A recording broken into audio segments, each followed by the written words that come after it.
Hello, hello, blissful parents. Michelle Abraham, your host here today.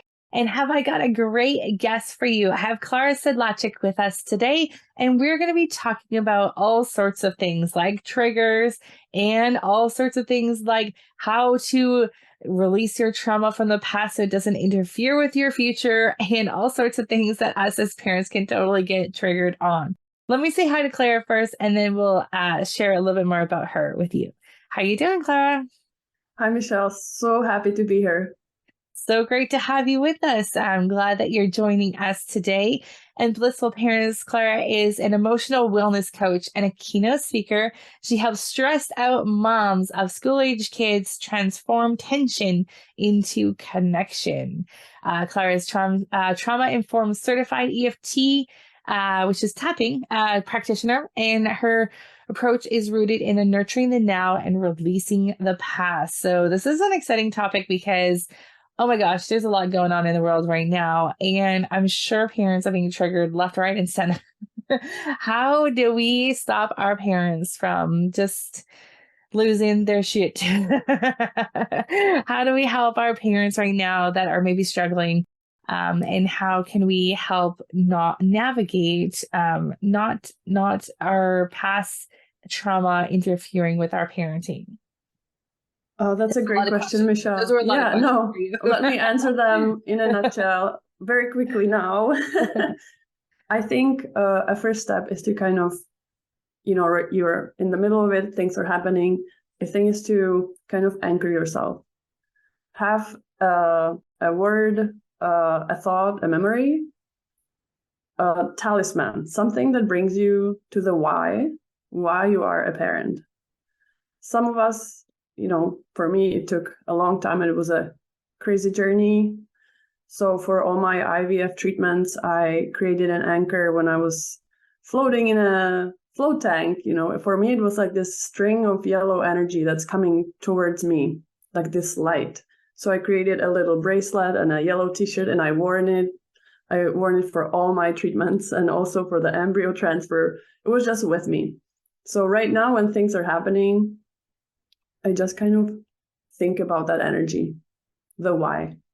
Helps me to take the notch down a bit from like the hustle and bustle, the craziness, the meals and triggers, and she needs something and my husband needs something and I need something, and it's just like this mess. So that the first step is the anchor. Like, what's your why? And for many people, it's something completely different. But I think it's a great journaling question. Like, why I'm doing this? And when I was the most connected to my child and how I felt. So for me, it's when she was born.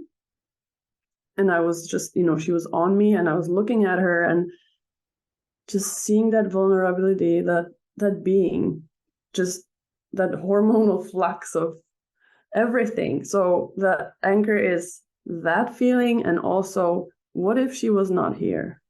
So I have these like mixture of questions that I inject myself with to kind of escape quickly that overwhelmed world, and to step down to a little bit more of back to the thing, to the calmer state. When you are up, you could be like, oh my God, this is horrible and everything is bad and everything's falling. But when you step down a bit, you can see more clearly.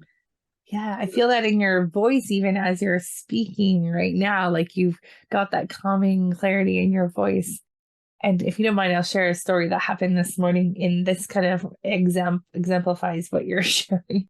Because I have a 10-year-old son, and he was just got up on the wrong side of the bed this morning, and it was one thing that went wrong, and then it was a different thing that he was mad at, and then it was a different thing he was mad at. He couldn't find his little skateboard finger toys, and then he couldn't find the elf on the shelf, and then he couldn't find, and then he didn't want what we had for lunch, and then it was just like one thing after another. And I said, "Come here right now." And I just gave him a hug and I held him, and he just like melted into me. And it reminded me back to that, like as a baby. And then like he was just like wound up and like didn't even know what he was mad at because he was just mad at everything. And the minute that we had that connection, it's like that all dissipated. And it just reminded me like that's the why, to have that moment with them, like when everything's crazy in the hustle bustle of regular life. If you just take that moment there, that was a good reminder this morning. Well, that's, and you just stepped in and you prevented probably a very nearby meltdown that you stepped in and you kind of changed the energy. Yeah, just poured love into him and like held him for a minute, and like he literally melted into my body. And it changed his disposition, and I think he can then recoup from what would have been a disastrous day, That's so because it cool. was already Yeah. 4 things he was mad at in the first half an hour he was awake. So I have a toddler, and walking to daycare, we have this thing that we look for beautiful. I always say, like, we leave the house and it's super, normal, super stressful. I'm just like barely breathing, and we get out and I'm just like, okay, I take a deep breath and I ask her, what's the beautiful thing? I'm curious what we're going to see today. And then we look for beautiful things. And for the next 5 minutes, she's looking out and she's pointing out hummingbirds and leaves and funky things that are funny to her. And I'm like, oh my God, that is truly funny. And we just like start the day with a different energy than if I just carried my stress from that morning. So I think like take those micro breaks, step away, even for 30 seconds, 10 seconds, just mentally. You don't need to go anywhere. Just give yourself that space. You don't have to solve it everything now. Just gently and kindly to yourself and to your child. Like, we are so preoccupied with kindness with our children. Like, how do we raise kind children? How do we make sure they are resilient? How do we make sure they succeed? But internally, as moms, we carry so much harshness inside towards ourselves. And then we are trying to kind of, wiggle out through that and then show our kids how to be kind. But then we are, creating this internal struggle. So I think the step 2 is give yourself the toddler treatment when things are just too much. Step down and just melt into yourself. Like I was picking Kaya in the daycare, and I stepped in and I hear a teacher saying, "Hi, sweet girl, how are you doing there?" And I turned and I'm like, "Oh, I'm doing so well, thank you." And my heart was just like so warm. And she's like, then I looked and she was talking to another kid in the washroom. And then she noticed and she's like, "Oh, you know what? You're a sweet girl too." And we had a little chuckle about it. But if you can like do that to yourself, find a way to that treatment in the now every day. Like take those micro breaks and be like kind to yourself and nurture yourself. And when we think about, we are usually in this fixed mode, like, okay, I need to meditate more, I need to do more yoga, I need to do breathing, I need to do that. But I find if you focus daily on those micro breaks for yourself with nurturing activities that are fun and joy in your heart for you, there's no strings attached, there's no shoulds. So for me, it's a little bit of art, a little bit of poetry reading, a little bit of drawing, like, things that are just pure joy. There's no have to, or I should be, I have to fix myself. So that I think there's anybody can do those things. And then the last thing is to, before you start dealing with the real triggers, is to soften. So I tell myself to soften, and it's on so many levels, is to soften my physical body, which, you can, if you meditate or do yoga, you know to relax your jaw, your shoulders, pay attention to your, like a quick body scan where the tension sits. But then you can also release your like emotional, spiritual body, and also your expectations. And that's where I find the biggest clash with moms are the expectations of their child and of themselves. Yeah. And both of these, I feel, should just go way down and just, be in the now and let your child show you what's happening and Mhm. where you need to go, but pay less attention to what your mind's like shooting to you, I would say. Yeah, and it's interesting because over the course of the last few generations, we've been conditioned to think that we need to keep our kids quiet and they need to behave well and they need to be polite and sit good and eat nicely. And we're always shitting that on them. But it's like kids are meant to be messy, crazy, loud, obnoxious. That's just who they are. And so it's so hard when we're always trying to keep them in this like container of like good behavior. We should just let them be their radical craziness. And then that would lessen our expectations on ourselves to have to control that, right? So much pressure. Yeah, you're right. And most of us, we form when we are toddlers, and until like age 6, you're in this like almost hypnagogic state when you just download. Mhm. And you don't have enough reasoning to what people tell you to be like, oh, that doesn't sound right. So you just kind of soak that in, you accept that as a fact, and then you grow up and you're like, what?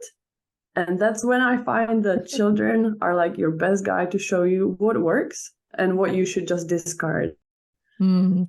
And I'm finding with my toddler that, oh boy, there's a lot of discarding happening right now. Yeah. Well, it's funny. My daughter like totally rebelled against like Disney princesses, and she was just like not having it, didn't want anything to do with them. And it's interesting because if you really like look at some of those princesses, like Little Mermaid, Ariel, like gave up her voice for a man that she'd never spoken to, only seen, like, disregarded her family, gave up everything. She like, it was like, it's interesting. Those like, yeah, wait a second. Why are we telling our kids those stories? Like, that's horrible. Like, I'm so happy she was disregarding the princess things. And it's interesting. I didn't really pick up on that until it was really like obvious. Like, oh yeah, like what? Wait a second. What is this story helping our kids learn? Interesting. We don't question things until I was like, yeah, I don't know why she doesn't like Disney princesses, but that's okay. Yeah, even the stories that, that's a great point, because you tell the Three Little Piggies or the Hansel and Gretel, Yeah, I Hansel and think. Gretel. Yeah, And Into those the Woods with stories, Strangers. Like, yeah, yeah, and the stories are from centuries ago when the world was pretty terrifying and traumatic place for adults yeah, and horrifying for kids. yeah. And now I'm telling my child that the mom doesn't like the kids, so the father takes them and abandons them in the woods, and they find the gingerbread house, and I'm like, I'm not telling that story. Yeah. That This is a little doesn't bit of make traumatic sense. Yeah. story. So I kind of skip through things, and Yeah. I don't tell them. And I'm not gonna read the Hans Christian Andersen Mm, stories mm. until she's 16 or something. Yeah. I'm still traumatized just remembering those stories when I was little. Right. Really It's harsh. Like interesting. the real mermaid dies. There's Mhm. no happy end there. Right. So Yeah, so many things from our childhood that were traumatic now that we're realizing it, right? yeah. Conditioning from mainstream media that I can't imagine what we have to face going forward with all the technology and things Hmm. in kids.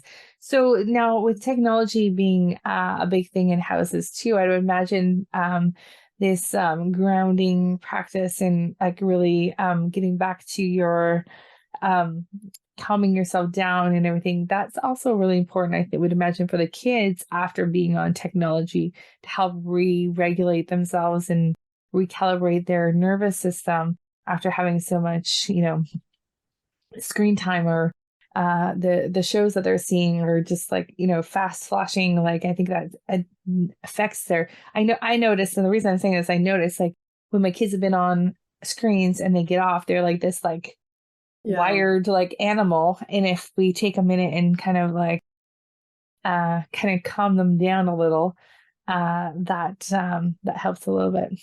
Yeah, I think even And it's funny, I was just thinking about writing about the acute case of iPhoneitis or smartphoneitis, Yeah. when we moms have, like, the self-soothing in the times of stress when you're just constantly checking something on the phone. Yeah. And then we ask our kids, not to do that. Yeah, So exactly. But it's we're kind modeling of, that we're doing it. yeah. But with the grounding, what's really important for the kids to see that you struggle with emotions, Yeah. and then you take steps to ground yourself. And I usually talk through what I'm doing so she can look and watch me. And now she comes, she's like, do you need to breathe, or do you need some time? And she's kind of like getting into what I'm doing. Yeah. And just yesterday I had a floor tantrum myself. I just kind of couldn't cope. So I lay down and just kind of surrendered. And she comes, she's like, did you hurt your arm? I'm like, oh. And I did not want to talk about what I'm feeling. But the thing is, what we've learned, and I think most of us did when we were kids, is not to talk about your emotions. Yeah. That most of our parents didn't know how to deal with theirs. And then when you were feeling something, you just had to conform to being that nice, calm, perfect you're kid. okay. You can stop crying. You're right? Okay. Yeah. So I've never learned how to actually say that I'm feeling something.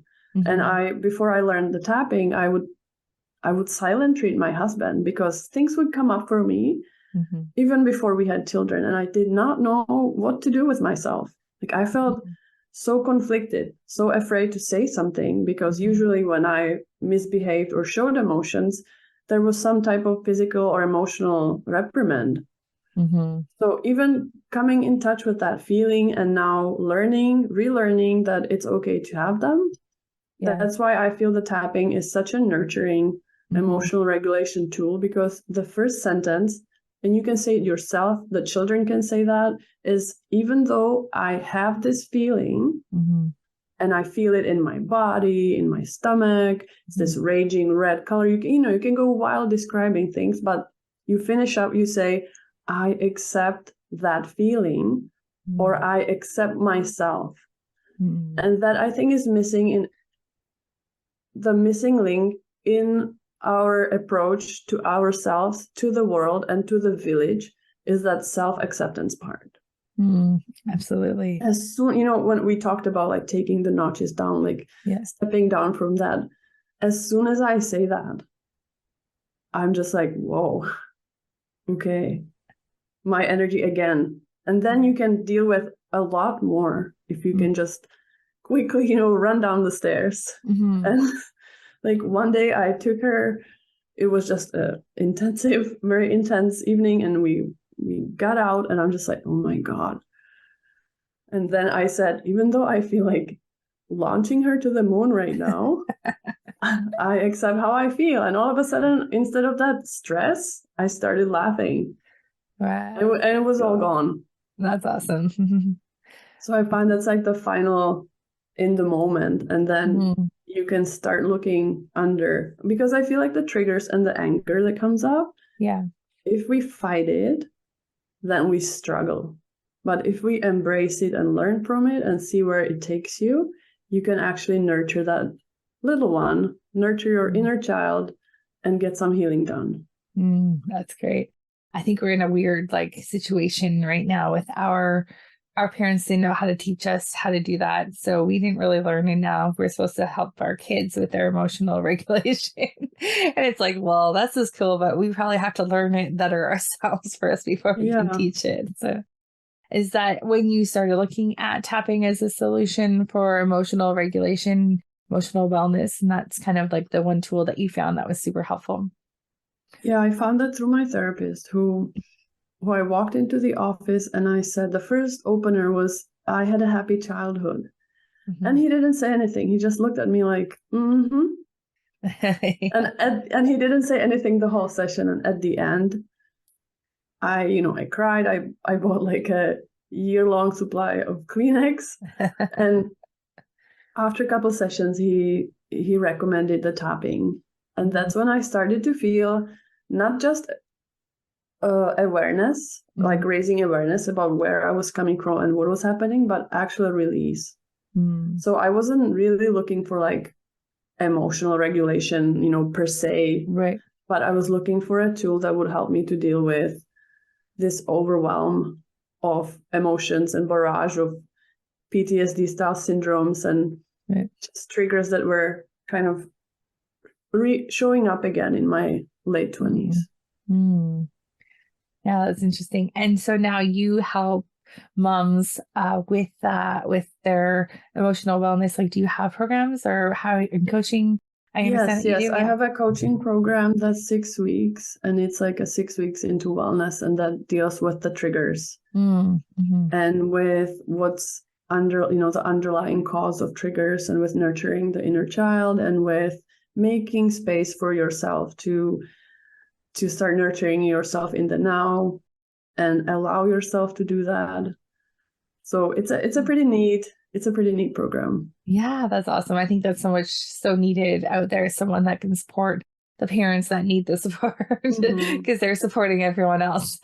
Right. Like we are so used as like long time ago, I was a goalkeeper, and as a goalie, you knew exactly what is your role, which ball you are supposed to get, and which ball you're supposed to tell someone else to get. But as moms, you're just like getting all the balls. Yeah, like the goalie trying to defend all the balls coming at you. Pretty much. So I think as moms, we also have a role to show our kids how healthy it is to divide and ask for help and use the village in a very resourceful way. Yeah. And even if the village is just your family, the kids are old enough to help. So like, do not be a martyr. Just learn your best way to help your well-being and your kids, especially daughters, is to show them you have needs, show them how you take care of your needs, and show them how that it's okay to ask for help. I think that's the most important thing with daughters is to ask for help and say assertive no. Right. Yeah. And I mean, it was interesting. I got to a point where I was like, well, if I actually leave for an hour to go to the gym, that's modeling that I'm taking care of myself. And then I'm going to feel so much better. It's not that they can't handle that hour without me. So, it got to the point where I was like, wait a second. This is actually going to be a good thing for them to see and experience. Right? It's funny. Oh my gosh. Klara, this has been so great to have you on Blissful Parenting here. Anything last words you want to share with the audience today? I would just say, let's bring more kind into our lives, starting with ourselves and with our hearts. That's awesome. More kindness to ourselves, I think, is a great place to start. Thank you so much, Klara, for being here with us today. Blissful parents, make sure you go out there and take some time for yourself this week. Just like Klara suggests, it's great for your kids to see it and it's awesome for you. And Klara, where can we reach out more information about you? Where can we find you? I have a website, klarasedlacek.com. Okay, perfect. We'll put it into the chat. We'll put it into the show notes for you guys today. And we'll go out there and have a fabulous week. Take care.